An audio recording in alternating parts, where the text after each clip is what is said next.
அனைவருக்கும் ஜெய் ஸ்ரீ சாய். இப்போ அத்தியாயம் 2 நம்ம பார்க்க போகிறோம்.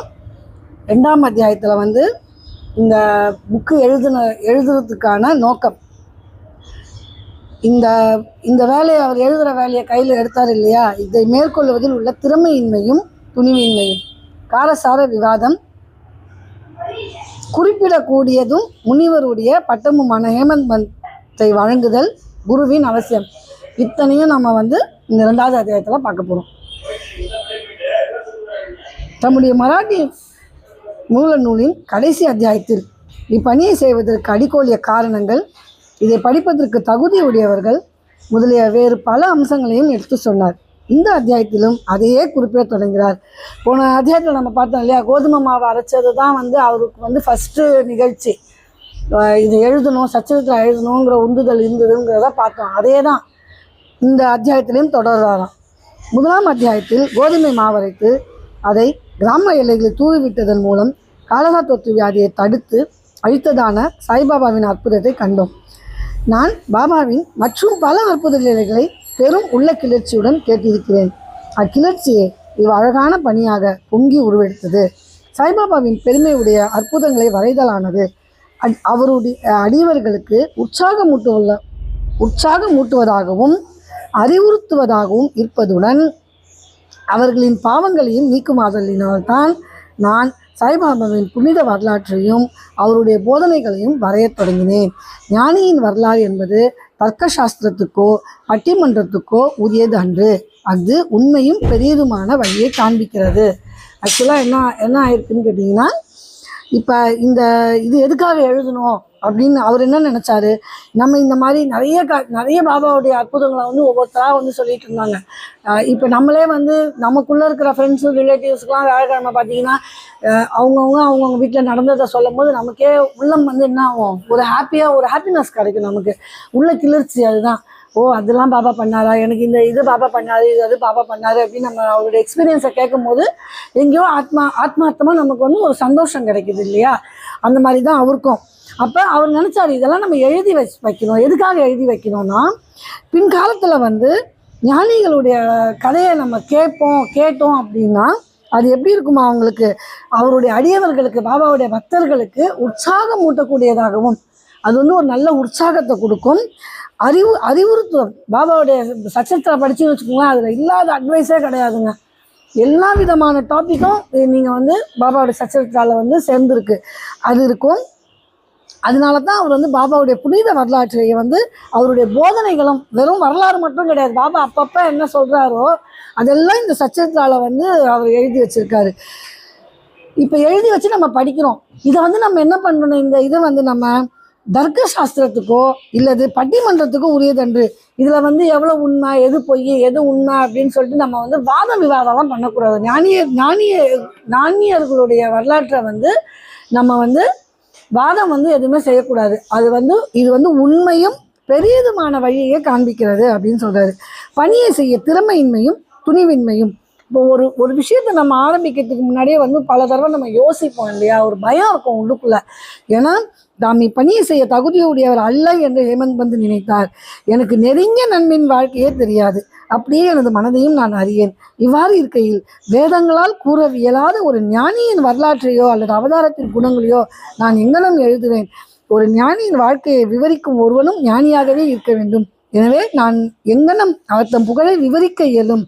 ஞானியின் வாழ்க்கையை வருவது என்பது மிக கடினமானதாகும். ஒருவன் 7 கடல் ஆழத்தையும் அளவிட்டு விடலாம்.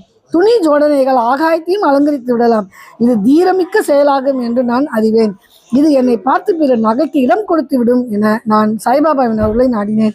கிட்டத்தட்ட என்னுடைய மனநிலை, என்னுடைய எக்ஸ்பீரியன்ஸ்னு எடுத்துக்கிட்டிங்கன்னா, இந்த மனநிலையில் தான் நான் இப்போ சாய் சச்சரித்திரம் அவங்களுக்கு எடுத்து சொல்லிட்டு இருக்கேன் இல்லையா, அந்த வேலையையே பல காலம் தள்ளி போட்டுக்கிட்டே வந்தேன். பல பேர் அவ்வளோ ரெக்வஸ்ட் பண்ணி கூட நான் பயந்தேன். ஏன் பயந்தேன், இது நம்ம எப்படி சொல்ல முடியும், அவர் நம்ம எப்படி எக்ஸ்பீரியன்ஸை நம்ம எப்படி சச்சரித்தை விவரித்து சொல்ல முடியும், இது நம்ம அறிவு கேட்டாத செயலாச்சு, இது எப்படி நடக்கும் அப்படின்னு சொல்லி கடைமுடிவாக பாபாவுடைய அருளை நாடி பாபாட்ட ப்ரேயர் பண்ணி அவருடைய அருளை அவருடைய அருளை பெற்று நாம் வந்து ஒரு புறக்கருவி தான், அவருடைய வரலாற்றை அவரே சொல்ல போகிறாரு இந்த சேனல் மூலயமா, நம்ம வந்து ஒரு வெறும் கருவி தான் அப்படின்னு தைரியமாக இறங்கினோம். அதே மாதிரி தான் ஹேமந்த் பந்த் அவருடைய பாதையை பின்பற்றி போனதுனால தான் எனக்கும் அந்த எண்ணம் வந்திருக்குமோ என்னமோ.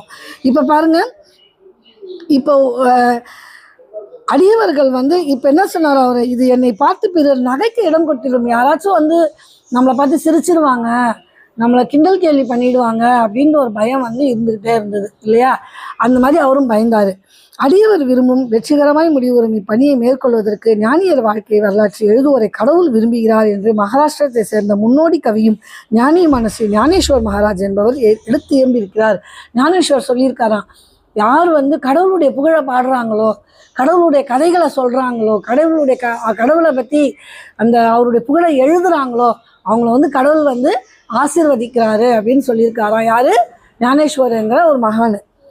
இப்பணியை ஞானிகள் சங்கல்பிக்கிறார்கள்.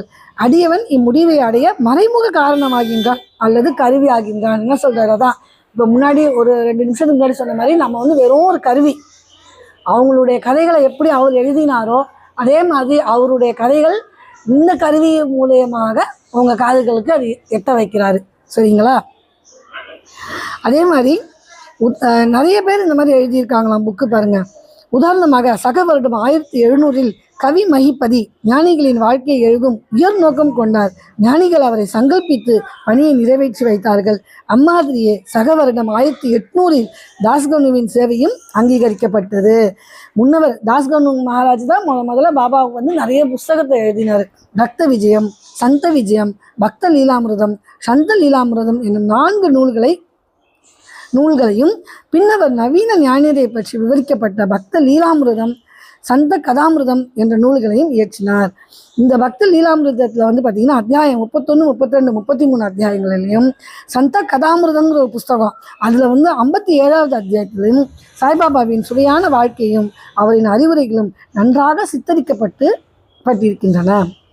இவை சாய் லீலா சஞ்சிகையில் இப்போ பக்த லீலாமிருதத்தில் அத்தியாயம் 31, 32, 33, சந்த கதாமிருதம் அப்படிங்கிற புத்தகத்தில் 57வது அத்தியாயமும் அதனுடைய தொகுப்பை எடுத்து சாய்லீலா பத்திரிகையில் வந்து அந்த தொகுப்பு 11, 12 and 17 தனியாகவே பதிப்பிட்டிருக்காங்களாம்.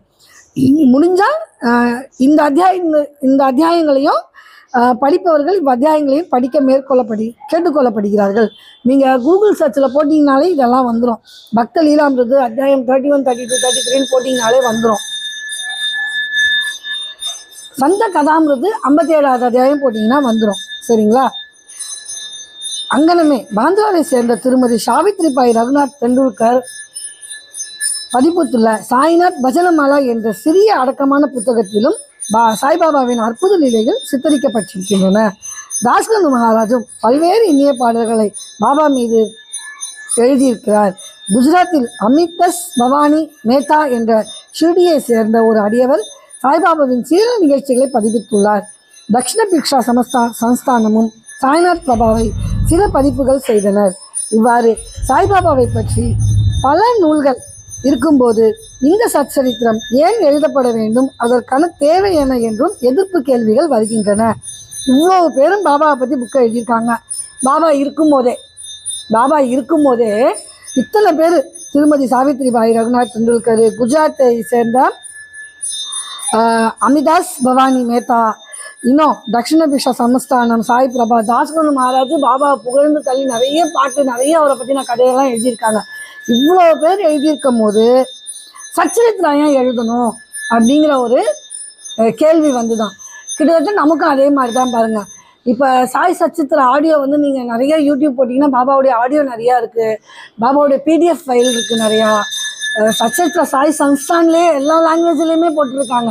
இவ்வளோ போட்டிருந்து கூட எதுக்கு வந்து இப்போ பாபா வந்து இந்த ஒர்க்கை என்கிட்ட கொடுத்துருக்காரு, எதுக்கு நம்ம இதை எடுத்து சொல்லணும் அப்படின்னு கொடுத்துருக்காருன்னா, சிம்பிள், விடை தெளிவானதும் எளியதுமாகுமா. அகன்று ஆழ்ந்த எல்லையற்ற ஒரு பெருங்கல் போன்று சாய்பாபாவின் வரலாறு உள்ளது. அனைவரும் அதனுள் ஆழ்ந்து மூழ்கி விலை மதிப்பெற்ற ஞானம், பக்தி என்ற முத்துக்களை எடுக்கலாம். நல் உணர்வில் ஊறி கிடக்கும் மக்களுக்கு அவற்றை கொடுக்கலாம்.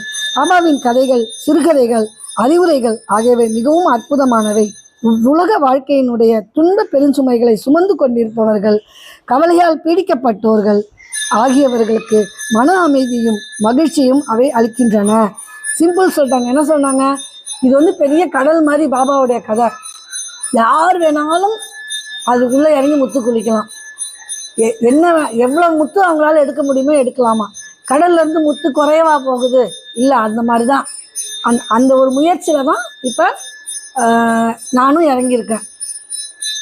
எப்படி பாபா உங்களுக்கு புரிய வைக்க போகிறாரோ அது எனக்கு தெரியாது. அவராக எனக்குள்ளே புகுந்து இந்த கதையை வந்து உங்களுக்கு புரிய வைக்க போகிறாரு. இந்த கதை எதுக்குன்னு கேட்டிங்கன்னா, இவருடைய வாழ்க்கை, இவருடைய கதை வந்து ரொம்ப அற்புதமானதான். இவ்வுலக வாழ்க்கையில் வந்து வாழ்க்கையினுடைய துன்ப பெருஞ்சுமைகளை நான் முதல் அத்தியாயத்தில் சொல்லியிருப்பேன், பார்த்துருக்கீங்களா? சில்லறை தான் நம்மளுடைய துன்ப பெருஞ்சுமை. அதை பாபா கிட்ட கொடுத்துட்டு நம்மளுடைய கர்மாவை பாபா எல்லாத்தையும் ஏற்றுக்கிட்டு நம்ம சுமையே தெரியாமல் நம்ம சுமக்க வைக்கக்கூடிய ஸ்பெஷலிஸ்ட்டுங்க இவர். நமக்கு எவ்வளோ கஷ்டம் இருந்தாலும் நீங்கள் இந்த கதையை கேட்டால் போதும். கவலைகளால் பீடிக்கப்பட்டவர்கள் ஆகியவருக்கு மன அமைதியை மட்டும் இல்லை மகிழ்ச்சியும் அவை அளிக்கின்றன. வேத அறிவை ஒத்த விறுவிறுப்புள்ளதும் அறிவூட்டுவதுமான சாய்பாபாவின் இப்போதனைகள் எல்லாம் கேட்கப்பட்டு நற்சிந்தனை செய்யப்பட்டால் அடியவர்கள் கோரும் பிரம்மத்துடன் ஐக்கியமாதல், அஷ்டாங்க யோகம், தியான பேரின்பம் முதலியவற்றை பெறுவர். இந்த அஷ்டாங்க யோகம், பிரம்மத்தோட ஐக்கியமாதல்லாம் வந்து பெரிய பெரிய விஷயம். அதெல்லாம் எளிய பக்தர்கள், நமக்கு அதெல்லாம் நம்மலாம் ரொம்ப சாதாரணப்பட்டவங்க. அப்போ நமக்கு எப்போ அதெல்லாம் கிடைக்கும்? அந்த அனுபவம் எப்போ கிடைக்கும்னு கேட்டிங்கன்னா, பாபாவுடைய கதைகளை கேட்டாலே போதும். கேட்கணும், காது கொடுத்து அவருடைய கதைகளை கேட்கணும். கேட்டாலே போதுமா? எனவே இந்நிகழ்ச்சிகளை பொறுக்கி எடுக்க எண்ணம் கொண்டேன். அதுவே எனது சிறந்த வழிபாடு ஆகும் என்பதாலனின் பாபாவின் தரிசனத்துக்கு கொடுத்து வைக்காத இவ்வெளிய ஆத்மாக்களின் கண்களுக்கு இந்நிகழ்ச்சி தொகுப்புகள் பேரு வகையாக இருக்கும். எனவே நான் பாபாவின் போதனைகளையும் இயற்கையானதும் எல்லையற்றதுமான தன் உணர்வு கருத்துக்களையும் சேகரிக்க முற்பட்டேன். இப்பணியில் பாபாவே என் உள்ள உணர்வை கிளப்பிவிட்டார். உண்மையில் என்னுடைய அகங்காரத்தையும் அவர் தம் பாதத்தடியில் சமர்ப்பித்து இம்மை மறுமை இரண்டிலும் என்னை பூர்ண சந்தோஷமாக்குவார் என்று எண்ணினேன். இப்பணிக்கு நானே எனக்கு அனுமதி அளிக்கும்படி சாய்பாபாவை கேட்க முடியவில்லை. பாபாவின் நெருங்கிய அடியவரான மாதவராவ் தேஷ்பாண்டே என்ற ஷாமாவிடம் பாபாவிடம் எனக்காக கேட்கும்படி வேண்டிக் கொண்டேன். அவர் எனது எண்ணத்திற்காக பாபாவிடம் வாதாடினார். இந்த அண்ணா சாய் தங்கள் வரலாற்றை எழுத விரும்புகிறார். நான் ஒரு ஏழை பக்ரி என்று கூறாதீர்கள். ஆயின் நீங்கள் சம்மதித்து அவருக்கு உதவியளிப்பதாக கூறினால் அவர் எழுதுவார். அன்றி தங்கள் திருவடி கருணையை இப்பணியை நிறைவேற்றிவிடும். தங்கள் அருள் துணையின்றி எதுவும் வெற்றிகரமாக செய்ய இயலாது. சாய்பாபா இவ்வேண்டுக்களை திருசெவி மடுத்தவுடன் உருகி உதி எனும் திருநீர் அளித்து ஆசீர்வதித்து தன்னுடைய வரம் நல்கும் கரத்தை என் தலைமேல் வைத்து இவர் நிகழ்ச்சிகள், அனுபவங்கள் ஆகியவற்றை தொகுத்து குறிப்பெடுத்து வைத்துக் கொள்ளட்டும். நான் இவருக்கு உதவி செய்வேன். அவர் ஒரு புறக்கருவியே ஆவார். என்னுடைய வரலாற்றை நானே எழுதி என்னுடைய அடியவர்களின் ஆவலை பூர்த்தி செய்ய வேண்டும். அவர் தம் அகங்காரத்தை அறவே கலைந்து என் பாதங்களில் சமர்ப்பித்து விடட்டும். வாழ்க்கையில் இங்கனம் செய்பவனுக்கே நான் மிகவும் உதவி புரிகிறேன். என்னுடைய வாழ்க்கை நிகழ்ச்சிகளை பற்றி என்ன? நான் அவருடைய வீட்டில் ஒல்லும் வகையெல்லாம் ஓவாதே பணிபுரிகிறேன். அவருடைய அகங்காரம் சிறுதுளியும் எஞ்சில்லாமல் அறவே அழிக்கப்பட்டு விட்டால் நானே அவர் புகுந்து என் வாழ்க்கை நிகழ்ச்சிகளை எழுதுவேன். அடியவர் தம் உள்ளங்களில் எனது நிகழ்ச்சிகள், அறிவுரைகள் நம்பிக்கை ஊட்டும். எளிதில் தன்னை உணரலாம். பேரானந்த பெருநிலையும் அவர்கள் எளிதில் பெறுவார்கள். ஆயின் ஒருவரது சொந்த கருத்தை நிலைப்படுத்துதல், மற்றவர் கருத்தை மறுக்க செய்யும் முயற்சிகள், ஒரு பொருளின் நன்மை தீமை இவற்றை பற்றிய விவாதங்கள் இருத்தல் கூடாது என்று பகிர்ந்தருளினார். பாருங்க, பாபாவுடைய ஒரு உறுதிமொழி பார்த்தீங்களா? என்னது? என்னுடைய வரலாற்றை நானே எழுதி என்னுடைய அடியவர்களின் பக்தர்களின் ஆவலை பூர்த்தி செய்ய வேண்டும். பாபா அவருக்கு கொடுத்த வாக்குறுதி இது. நானே அவருக்குள்ளே பூந்து என்னுடைய வரலாற்றை நானே எழுதி என்னுடைய பக்தர்களை வந்து நான் என்னுடைய பக்தர்களுடைய ஆசைகளை நிறைவேற்றுவேன்னு சொல்லியிருக்காரு. அது மட்டும் இல்லை, இன்னும் என்ன சொல்லியிருக்காரு பாருங்க. இந்த கதைகள் என்ன பக்தர்களுக்கு என்ன ஆகுமா? அடியவர்கள் தம் உள்ளங்களில் எனது நிகழ்ச்சிகள், அறிவுரைகள் நம்பிக்கை ஊட்டும். இப்போ இது எதுக்கு நம்ம படிக்கிறது? காரணம் என்னன்னா, நம்ம பாபாவுடைய கதையை கேட்க கேட்க கேட்க நமக்கு அவர் மேலே வந்து நம்பிக்கை அதிகமாகும். அவர் மேலே நமக்கு அன்பு அதிகமாகும். நம்ம நம்பிக்கை அன்பு அதிகமாகும் போது நம்ம கஷ்டப்படுற காலத்தில் நமக்கு வந்து அது ஒரு பெரிய சப்போர்ட்டாக இருக்கும். பாபா பார்த்துப்பாரு, பாபா நம்ம கூட இருக்காரு. இந்த இந்த கதை இப்போ இந்த கதையில் நம்ம பாபா சில பேரை குணப்படுத்துறாருன்னு வச்சுக்கோங்களேன். இப்போ யாருக்காச்சும் குணப்படுத்துறாரு பாபா, விபூதி கொடுக்குறாரு, சில பேருக்கு விபூதி கொடுக்குறாரு, சில பேரை காலை அமுக்கி அந்த வீங்கி அந்த ஒருத்தர் காலை அமுக்கி அந்த புழுவை வெளியில் எடுத்து ஆப்ரேஷன் பண்ணுவார். ஓடு முதுகு மேலே விழுந்து ஆப்ரேஷன் பண்ண வேண்டியதை பாபாவே செஞ்சு விட்டுடுவார். இந்த மாதிரி நிறைய பார்க்குறோம். அப்போ நமக்கு என்னைக்காச்சும் உடம்பு சரியில்லாத போது இந்த கதைகள்லாம் நமக்கு ஞாபகத்துக்கு வரும். அவர் மேலே அன்பு அதிகமாச்சுன்னா நம்ம அவருடைய கதைகளை ஞாபகப்படுத்திக்கிட்டோம்னா நமக்கு ஒரு தைரியம் பிறக்கும். நமக்கு தைரியம் பிறந்ததுன்னா என்ன ஆகும், நம்ம வந்து நல்லா அவரை வந்து நம்ம வந்து அவர் மேலே நமக்கு பக்தி அதிகமாகும். பக்தி அதிகமாகி நம்ம அவர் மேலே உள்ள அன்பை அதிகப்படுத்தி எல்லாம் நம்ம வந்து சாயுடைய ஒரு என்ன சொல்கிறது, அவருக்கு ரொம்ப பிரியமான பக்தர்களாக மாறுவோம் நம்ம. சரிங்களா? இந்த விவாதம் ஆனால் என்ன செய்யக்கூடாதான், விவாதம் பண்ணக்கூடாது. முன்னாடியே வந்தது பார்த்தீங்களா, இது பட்டிமன்றத்துக்குள்ள கதை கிடையாது. இது எந்த அளவுக்கு உண்மை, இதில் உண்மையிலே ஹேமந்த் பந்த் யார், எங்கே இருந்தார் அப்படின்னு சொல்லிட்டு நல்லது இது அந்த மாதிரியான விவாதத்துக்கே இங்கே இடம் கிடையாது அப்படின்னு சொல்கிறாரு. அந்த விவாதங்கிற வார்த்தை வந்து ஹேமந்த் பந்துக்கு இந்த இடத்துல அவர் பண்ண விவாதத்தை பற்றியும் எப்படி அவருக்கு ஹேமந்த் பந்துங்கிற பேர் கிடச்சிதுங்கிறத பற்றி ஞாபகம் ஊட்டி இருக்குது. இதை நம்ம அடுத்த அத்தியாயத்தில் அடுத்த பதிவில் நம்ம பார்ப்போம். சரியா? இப்போ ரெண்டாவது பகுதியாக நம்ம இந்த பதிவுடைய ரெண்டாவது பகுதியாக 7வது மற்றும் 8வது ஸ்லோகத்துடைய அர்த்தத்தை பார்ப்போம். சரிங்களா? 7வது ஸ்லோகம் 8வது ஸ்லோகம். ஹோ சத்குரு, இது வந்து ஒரு பிரார்த்தனை மாதிரி இருக்குங்க. ஹோ சத்குரு, ஓ குருவே, நீங்கள் உங்கள் பக்தரின் நிறை ஆத்மா. நீங்கள் உங்கள் அடியவர்களுக்காகவே பிறந்தவர். ஒரு அடியவர் நெருக்கடி நிலையை சந்தித்தால் உங்கள் கருணையின் தெய்வீக திருவிளையாடல் அங்கு தொடங்கும். உங்கள் அடியவர் மனம் நொந்தால் எதிர்பாராமல் எங்கிருந்தோ நீங்கள் அவர் வாழ்வில் வருவீர்கள். அவர் இதயத்தில் கருணையின் அன்பு சொட்டுக்களை தெளித்து ஞானம் சக்தி என்ற பலத்தை வழங்குகிறீர்கள். பாருங்க, குரு வந்து எப்படியா, அவர் ஒரு அடியவர் வந்து ஒரு நெருக்கடி நிலை, நம்ம பக்தர்களுக்கு வந்து நம்ம அதெல்லாம் சத்குரு கிட்ட வந்து நம்ம சரணாகதி அடையணும். ஒரு நெருக்கமான ஒரு நெருக்கடி நிலை வந்ததுன்னா எப்படியாச்சும் குரு யார் ரூபத்துலையாச்சும் நம்ம கண்ணு முன்னாடி வந்து நின்று நமக்கு அந்த நம்மளோட நெருக்கடி நிலையை வந்து சரி பண்ணிடுவார். சரிங்களா? அதுதான் வந்து 7வது மற்றும் 8வது ஸ்லோகம். இது ஒடியா மொழியில் இருக்குது. எனக்கும் ஒடியாவுடைய ப்ரொனவுன்சியேஷன்லாம் தெரியாது. இருந்தாலும் அதை நம்ம அந்த ஸ்லோகமாக படிக்கணுங்கிறதுக்காக தான் ஒவ்வொரு பதிவுலேயும் நான் அதை படிக்கிறேன். தயவுசெய்து ப்ரொனவுன்சியேஷன் தப்பாக இருந்ததுன்னா மன்னிச்சிருங்க. ஹே குருதேவ பக்த பிராண பக்த பாயன தும ஜீவன ஹேலே பக்த சந்தி கால ஆரம்ப தும கிருபா கேல பக்த ஜேபே ஹுவே நிராஷ छे बेले तुम्हें काउन आस अंतरे सिंजी पाप जल दिया ज्ञान शक्ति ओ बल. ஓகேங்களா? இது வந்து பார்ட் 2 நமக்கு முடிஞ்சது. இப்போ பார்ட் 3ல் வந்து சத்குருக்களை பற்றி நம்ம படிச்சுட்டு இருக்கோம். ஒவ்வொரு குருவாக தெரிஞ்சிட்டு இருக்கோம். இதில் வந்து சத்பதி குருஜியை பற்றி நான் சொல்ல ஆரம்பிச்சிருந்தேன்.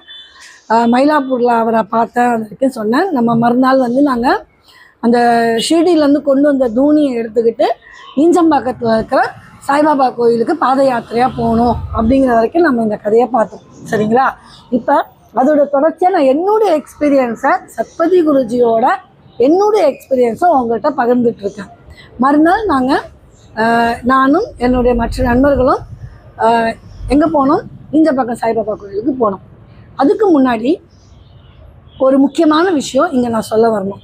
மயிலாப்பூரில் நான் ஒர்க் பண்ணிகிட்டு இருக்கும்போது, அங்கே வேலை பார்த்துட்டு இருக்கும்போது பாபா கோயிலில் ஒரு 4 நண்பர்கள் எனக்கு இருந்தாங்க. இப்போ அந்த கலாக்கா இருந்தாங்க, ரமாக்கா இருந்தாங்க, ரவி அண்ணா இருந்தார், நாங்கள் 4 பேரும் வந்து என்ன பண்ணுவோன்னா, சாயந்தரம் நேரத்தில் டியூட்டி முடிஞ்சோடனே அங்கே துவாரகமாயில் போய் உக்காந்துட்டு 4 பேருமே ஏதாச்சும் ஒரு கேள்வியை மனசில் நினச்சிக்கிட்டு இந்த சச்சரித்ராவை ஓப்பன் பண்ணுவோம். என்ன எங்களுக்குள்ளே இருந்ததுன்னா, இதுதான் எங்களுக்கு இன்றைக்கி வந்து எங்களுடைய டவுட்டு, இது கேள்வியோ டவுட்டோ ஏதாச்சும் ஒன்று. அப்போ நாங்கள் ஒருத்தர் ஓப்பன் பண்ணி பார்க்கும்போது அந்த கேள்விக்கு உண்டான பதில் சச்சரித்ராவில் இருக்கா அப்படின்னு நாங்கள் பார்ப்போம். சரிங்களா? ஒரு செவ்வாய்க்கிழமை எனக்கு நல்லா ஞாபகம் இருக்குது. டிசம்பர் மாதம் முதல் வாரம் அது ஒரு செவ்வாய்க்கிழமைகளில் வந்து 93 பாபா கோயில் கும்பாபிஷேகமானது. 93 இல்லைன்னா 94 ஆகிருக்கும். அப்போ இந்த சச்சரித்ரா வந்து நம்ம என்ன பண்ணோம்னா நாங்கள் ஒரு பாட்டி வந்து என்கிட்ட ஒரு கதையை சொன்னாங்க. என்ன சொன்னாங்கன்னு கேட்டிங்கன்னா, நான் அங்கே வேலை பார்த்துட்டு இருக்கும்போது இன்றைக்கி வந்து அவங்களுடைய ஹஸ்பண்ட் வந்து பஸ்ஸில் வந்து தவறி விழுந்துட்டதாகவும், அந்த தவறி விழுந்த உடனே ஒரு வயசான ஒரு முஸ்லீம் பெரியவர் வந்து அந்த அவங்க வீட்டுக்காரை வந்து தாங்கி பிடிச்சு ஒரு பிளாட்ஃபார்மில் கொண்டு நிறுத்தி அவங்களுக்கு தண்ணி கொடுத்துட்டு அவங்க நன்றி சொல்கிறதுக்குள்ளே அந்த வயசானவர் மறைஞ்சு போயிட்டார். அந்த பாட்டி வந்து இந்த கதையை வந்து எங்கிட்ட சொல்கிறாங்க. நாங்கள் அப்போ கொஞ்சம் சின்ன பிள்ளைங்க, நான் சொன்னேன் இல்லையா, இது வந்து கிட்டத்தட்ட 93 நடந்த கதைன்னு வச்சுக்கோங்களேன். இன்றைக்கி 2026 இருக்கோம் நம்ம. அப்போ நான் எனக்கு வந்து பக்குவம் கிடையாது. அப்போ அந்த பாட்டி வந்து ரொம்ப பாபாட்ட நன்றி சொல்லி அழுதாங்க. பாபாவை தவிர யாராக இருக்க முடியும், இந்த மாதிரியான வேலை செய்கிறதெல்லாம் பாபாவால் மட்டும்தான் முடியும் அப்படின்னு சொல்லி அந்த பாட்டி இந்த கதையை சொன்னாங்க. இந்த மாதிரி ஆயிடுச்சு. அப்போ எனக்கு வந்து ஒரே அழுக. நான் வந்து இந்த மாதிரிலாம் யோசிக்க ஆரம்பித்தேன். எப்படி யோசிக்க ஆரம்பித்தேன்னு கேட்டிங்கன்னா, இப்போ ஒரு 5 நிமிஷம் ஆயிருக்கா, பஸ்ஸுலேருந்து தவறி விழுந்தவரை பாபா வேறு ஒரு ரூபத்தில் போய் அவரை காப்பாற்றி பிளாட்ஃபார்மில் நிறுத்தி அவருக்கு தண்ணி கொடுக்கறதுக்கு ஒரு 5 நிமிஷம் ஆயிருக்கும். சரியா? அந்த 5 நிமிஷத்தில் பாபா காப்பாற்றினார் இல்லையா அந்த தாத்தாவை, அந்த 5 நிமிஷத்தில் ஷிரடியில் சில பேர் வேண்டிகிட்டு இருப்பாங்க, சில பேர் வீட்டில் பிரார்த்தனை பண்ணிகிட்டு இருப்பாங்க, சில பேர் மற்ற கோவில்களெல்லாம் பிரார்த்தனை பண்ணிகிட்டு இருப்பாங்க. அப்போ அந்த 5 நிமிஷம் அந்த டைம் வந்து உலகத்தில் மூளை முடுக்கில் எல்லா இடத்துல இருந்தும் கிட்டத்தட்ட நிறைய பேர் பாபாட்ட பிரார்த்தனை பண்ணிட்டு இருப்பாங்க. அப்போ எனக்கு பாருங்கள் என்ன ஒரு யோசனை. அப்போ பாபா நீங்கள் வந்து அந்த 5 நிமிஷம் இந்த உயிரையும் காப்பாற்றணும், இன்னொரு இடத்துல அவங்க சொல்கிற பிரார்த்தனையும் கேட்கணும், ஹாஸ்பிட்டலில் சில பேர் இருப்பாங்க அவங்களையும் நீங்கள் காப்பாற்றணும். அப்பா, இந்த ஒரு 5 நிமிஷத்துக்கு நீங்கள் எத்தனை வேலை பண்ணியிருப்பீங்க பாபா. அந்த 5 நிமிஷம் இங்கே காப்பாற்றுறாருன்னு சொல்லிட்டு சில பேர் ப்ரேயரை கேட்காம விட்டாரா? கிடையாது. மற்ற எல்லாம் ஷிரடியில் ப்ரேயர் பண்ணியிருப்பாங்க, வீட்டில் ப்ரேயர் பண்ணியிருப்பாங்க, ஹாஸ்பிட்டலில் ப்ரேயர் பண்ணியிருப்பாங்க. அந்த மாதிரி எல்லா ப்ரேயருமே அந்த 5 நிமிஷம் பாபா கவனம் செலுத்தியிருப்பார் இல்லையா? அப்போ நீங்கள் எவ்வளோ டயர்டாக இருப்பீங்க பாபா, உங்களுக்கு டயர்டே ஆகாதா அப்படின்னு நான் வந்து எனக்கு அப்படி ஒரு சிந்தனை போச்சுங்க. அப்போ இதுதான் என்னுடைய கேள்வி. Baba, are you really tired, are you became tired அப்படின்னு நான் கேள்வி, நான் எங்கள் 4 பேருக்குள்ள பொது கேள்வி வைப்போன்னு சொன்னோம் இல்லையா தினந்தோறும், இந்த கேள்வியை நான் வந்து முன்னாடி வச்சு அது இங்கிலீஷ் சாய் சச்சரித்ரா புஸ்தகங்க. நாங்கள் வந்து அதை ஓப்பன் பண்ண உடனே yes I am really very tired அப்படின்னு அதில் ஒரு சென்டென்ஸ் இருந்தது. You want to do seva to me, you can do, I will come after 4 days அப்படின்னு இருந்தது. ஏங்க அதுக்கப்புறம் இங்கிலீஷ் சச்சரித்தாவை நான் அந்த லைனை தேடுறதுக்காகவே படித்தேன். அதை மார்க் பண்ணி வைக்கணும், ஹைலைட் பண்ணி வைக்கணும் அப்படின்னு சொல்லி அந்த அந்த அந்த இதை நான் சச்சரித்தாவை படித்தேன். ஆனால் எனக்கு அந்த லைன் வந்து என் கண்ணில் வந்து இது வரைக்கும் கிடைக்கல. Yes I am really very டயர்டுங்கிற வார்த்தை சச்சரித்திராவில் பாபாவுடைய புக்கில் இது வரைக்கும் எனக்கு அது கிடைக்கல. அப்போ அன்றைக்கி கிடச்சிது. நாங்கள் 4 பேரும் என்ன முடிவு எடுத்தோம், ஒரு நாயோ பூனையோ இல்லை வேறு யாராச்சும் நம்மள்கிட்ட உதவி கேட்டு வந்தாங்கன்னா நம்ம வந்து அவங்களுக்கு உதவி பண்ணணும் அப்படிங்கிற ஒரு முடிவோட அந்த நாள் முடிஞ்சுது. இந்த 4வது நாள் செவ்வாய்க்கிழமை நம்ம படித்தேன்னு சொன்னேன்னா, புதன் வியாழன் வெள்ளி சனி 4வது நாள் தான் சத்பதி குருஜி என்னை பாஸ் பண்ணி போயிருக்காரு. நான் போன பதிவில் போட்டது மாதிரி தான், அதை திருப்பி இங்கே ரிப்பீட் பண்ண நான் டைம் போயிடும். சரிங்களா? எனக்கு அப்போல்லாம் இந்த கதையும் ஞாபகம் இல்லை, நாங்கள் படித்ததும் ஞாபகம் இல்லை. மறுநாள் கும்பாபிஷேகமும் போய் பாபா கோயிலில் கும்பாபிஷேகமும் நல்லபடியாக முடிஞ்சுது. கும்பாபிஷேகமும் நல்லபடியாக முடிஞ்சோடனே எல்லோரும் மத்தியானம் கிளம்பி போயிட்டாங்க. எனக்கு திடீர்னு நாங்கள் வந்து கடலில் உட்காந்துருந்தோம். அப்போ வந்து கடலுக்கு கேட்டு அலோவ் பண்ணியிருந்தாங்க. அப்போ நாங்கள் போய் கடலில் உட்காந்துருந்தோம். பீச்சில் காற்றை வாங்கிட்டு இருக்கும்போது திடீர்னு எனக்கு வந்து இந்த சத்பதி குருஜி வந்து நான் நாளைக்கு நீ வா நான் உங்ககிட்ட பேசுகிறேன் அப்படின்னு சொல்லியிருந்தார் இல்லையா, இந்த இது வந்து ஞாபகம் வந்தது எனக்கு. அதுக்கப்புறம் என்ன நடந்ததுங்கிறத அடுத்த பதிவில் பார்ப்போம். எல்லாருக்கும் ஜெய் ஸ்ரீ சாய்.